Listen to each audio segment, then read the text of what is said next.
2019 সালে এটা পাবলিশ হয়েছিল মদের দোকান ওয়াকাফ সম্পত্তির উপরে। কার 2019 সালে পশ্চিমবাংলায় ক্ষমতায় কে আছে এখন?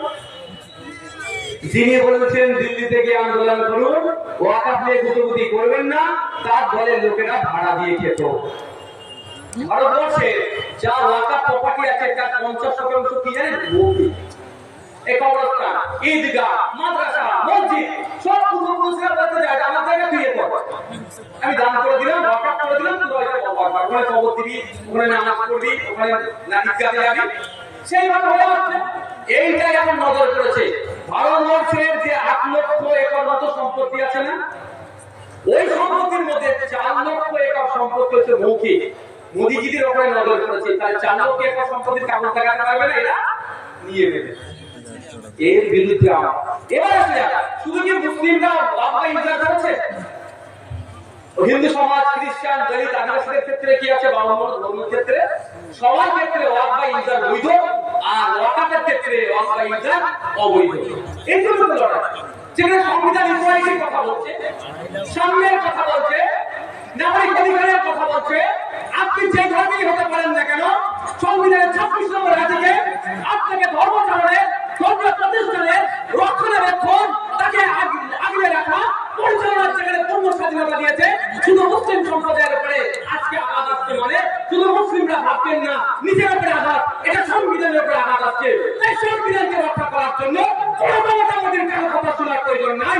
সংবিধান দেখানোর মধ্যে আমরা প্রটেস্ট করবো, আইনি লড়াই করবো, আপনার সুপ্রিম কোর্টে মাথা মধ্যে শান্তিপূর্ণ লড়াই আমরা চালিয়ে যাবো। অনেক বলা ছিল, আজকে এই বক্তব্য এখানে সমাপ্ত করছি, কারণ আপনার সন্ধ্যা হয়ে যাচ্ছে, আপনারা আস্তে আস্তে বিদায় নেবেন।